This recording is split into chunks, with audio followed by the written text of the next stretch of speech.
প্রিয় দর্শক বন্ধুগণ নমস্কার, গুড মর্নিং, সুপ্রভাত। আজি 11 অক্টোবর 2025 শনিবার আসি যাইছি এক নূতন আপডেট নেই। গুরুত্বপূর্ণ খবর উড়িষ্যার পানিপাগ বিষয়ে যাহাকি আপন মানে নিহাতি দেখিবা দরকার। পানিপাগ বিষୟରେ ସବୁଠାରୁ ସଠିକ ଖବର ଜାଣିବା ପାଇଁ ଆମ ଟିକେ ଓଡ଼ିଆ ଚ୍ୟାନେଲକୁ ସ୍ୱାଗତମ। ଆମେ ଆପଣଙ୍କୁ ପ୍ରତିଦିନର ପାଣିପାଗ ଖବରଟି ଖରା, ବର୍ଷା, ଝଡ଼, ଶୀତ, ବନ୍ୟା ଏବଂ ବାତ୍ୟା ସମ୍ବନ୍ଧୀୟ ଗୁରୁତ୍ୱପୂର୍ଣ୍ଣ ସୂଚନା ପ୍ରଦାନ କରୁ। ସମୟ ପୂର୍ବରୁ ପାଣିପାଗ ବିଷୟରେ ପ୍ରତିଦିନ ସକାଳେ ପ୍ରସାରଣ କରାଯାଇଥାଏ, ଯେମିତି ଆପଣମାନେ ସମସ୍ତେ ସୁରକ୍ଷିତ ରହିପାରିବେ।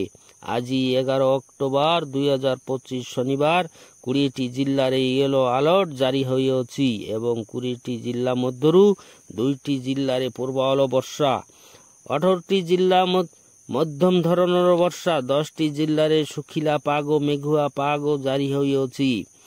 ମାଲକାନଗିରି ଏବଂ କୋରାପୁଟ ଜିଲ୍ଲାରେ ବିଜୁଳି ଘଡ଼ଘଡ଼ି ସହ ପ୍ରବଳ ବର୍ଷା ଏବଂ ଝଟକା ପବନ ବହିବ। ପବନର ବେଗ ରହିବ 30 କିଲୋମିଟରରୁ 40 କିଲୋମିଟର ପର ଘଣ୍ଟା ଏବଂ ବର୍ଷାର ପରିମାଣ ରହିବ 7 ସେଣ୍ଟିମିଟରରୁ 11 ସେଣ୍ଟିମିଟର ମଧ୍ୟରେ। କୋରାପୁଟ ଜିଲ୍ଲାରେ ଜୟପୁର ଏବଂ ସୁନାବେଡ଼ାରେ ପ୍ରବଳ ବର୍ଷା 24 ଘଣ୍ଟା ମଧ୍ୟରେ ହେବ ବୋଲି ଅନୁମାନ କରାଯାଇଅଛି।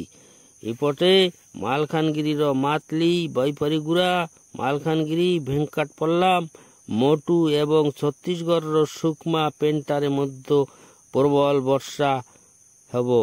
11 ଓ 12 ତାରିଖରେ କାଲାହାଣ୍ଡି, ରାୟଗଡ଼ା, କୋରାପୁଟ ଏବଂ ମାଲକାନଗିରିରେ ପ୍ରବଳ ବର୍ଷା, ହାଲୁକାରୁ ମଧ୍ୟମ ବର୍ଷା ହେଉଥିବା ଜିଲ୍ଲାଗୁଡ଼ିକ ହେଲା ବାଲେଶ୍ୱର, ଭଦ୍ରକ, ଯାଜପୁର, କେନ୍ଦ୍ରାପଡ଼ା, କଟକ, ଜଗତସିଂହପୁର, ପୁରୀ, ଖୋର୍ଦ୍ଧା, ନୟାଗଡ଼, ଗଜପତି, ଗଞ୍ଜାମ, ସୋନପୁର, ବୌଦ୍ଧ, ନୂଆପଡ଼ା, ବଲାଙ୍ଗୀର, ନବରଙ୍ଗପୁର, କାଲାହାଣ୍ଡି, କନ୍ଧମାଳ, ମାଲକାନଗିରି ଜିଲ୍ଲାରେ ପ୍ରବଳ ବର୍ଷା, ବିଜୁଳି ଘଡ଼ଘଡ଼ି ସହ ଝଟକା ପବନ ବହିବ। ପବନର ବେଗ ରହିବ 30 କିଲୋମିଟରରୁ 40 କିଲୋମିଟର ପର ଘଣ୍ଟା ଏବଂ ବର୍ଷାର ପରିମାଣ ରହିବ 7 ସେଣ୍ଟିମିଟରରୁ 11 ସେଣ୍ଟିମିଟର ମଧ୍ୟରେ।